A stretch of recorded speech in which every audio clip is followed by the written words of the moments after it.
Ang Sultan Saif ni Severino G. Reyes. Panahon iyon na binabagabag ang Sultan Saif ng isang panag-inip, kaya't nagpatawag siya ng matandang marunong sa nayon upang maipaliwanag ito sa kanya. Napanag-inipan ko na sinilaban ng mga tao ang aking palasyo.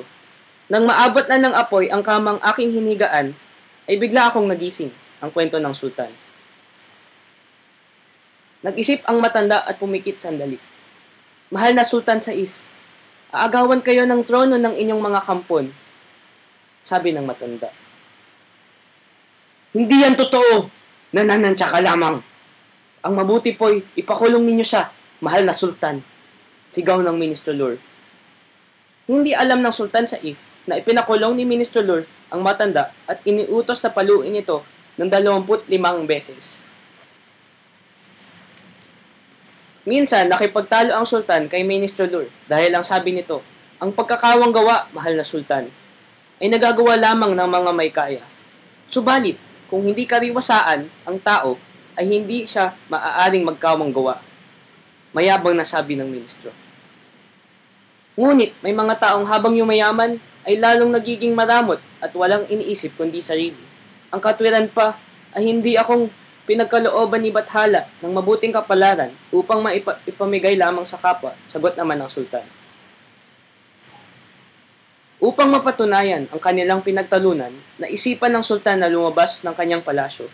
Nagpakuha siya ng 2 damit pulubi at ipinasuot ang isa sa kanyang tsambelan na isinama niya sa kanyang paglalakbay.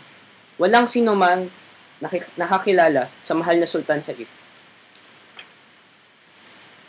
Nakarating ang Sultan at ang tsambelan sa labas ng bayan. Mataas na noon ng araw at pagod na sila, kaya't minungkahi ng tsambelan na makisilong muna sila. Mahal na Sultan, makisilong muna tayo sa barong-barong na yan. Magandang araw, maaari ba kaming makitulay muna sa inyo? Pakiusap ng tsambelan sa babaeng may-ari ng bahay.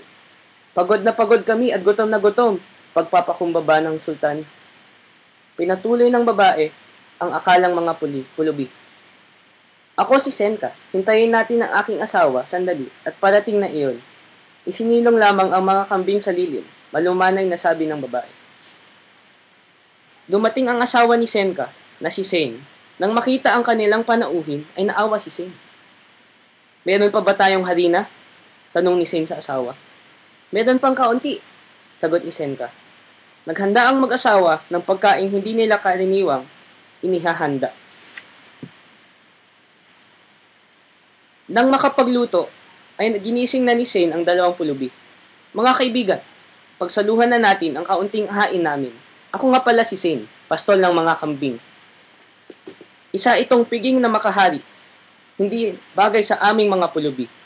Nahihiyang sabi ng Sultan, dahil alam niyang hindi ito ang karaniwang pagkain ng mag-asawa. Katapos kumain, ay nagpasalamat ang Sultan at tsambelan sa mag-asawa. Katangi-tangi ang kabutihan ng mag-asawang iyon, sabi ng tsambelan sa Sultan. Pinabulaanan ni Sen at Senka ang paniniwala ni Ministro Lur na tanging ang mga may kaya lang ang marunong magkawang gawa. Masayang sabi ng Sultan. Naisipan ng Sultan na dumaan pa uwi sa bahay ng ministro upang ikwento ang napatunayan niya ng araw na iyon. Ano kaya ang madadatnan ng Sultan sa bahay ng ministro? Nanginig sa galit ang Ministro Lur nang makitang may 2 pulubi sa kanyang bahay. Ipinakuha niya ang kanyang latigo at hinagupit ang Sultan at tsambelan na akala niya yung mga pulubi. Magsilayas kayo mga hayop! Hindi kayo bagay dito. Papugutan ko kayo ng ulo! Sigaw ng ministro. Hindi ba't ang Sultan lamang ang may kapangyarihang maghatol ng ganyan? Sabi ng tsambelan.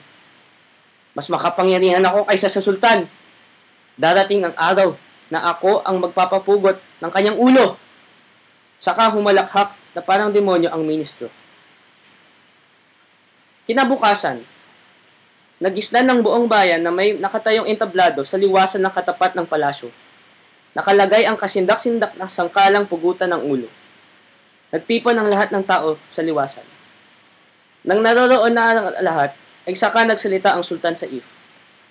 Balita ko'y nagpunta kayong lahat sa kasiyahang ginanap sa marangyang bahay ng ministro kagabi, sabi ng Sultan.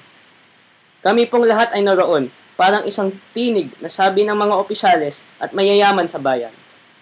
Maliban po sa mahal na sultan at sa kanyang tsambelan, pahabol na sabi ni Ministro Lur. Hinubad ng sultan at ng tsambelan ang kanilang pang-itaas na damit upang ipakita ang katawan nilang puno ng latay ng latigo. Ngayon, sino ang dapat pugutan sa liwasan? Tanong ng sultan sa If. Kusang tumayo ang Ministro Lur at humakbang patungo sa entablado. Pagkatapos niyon, ipinag-utos ng hari na ang lahat ng kayamanan ng ministro ay mapupunta sa mag-asawang sina Sain at Senka. Ang sultan sa If, si Severino G. Reyes.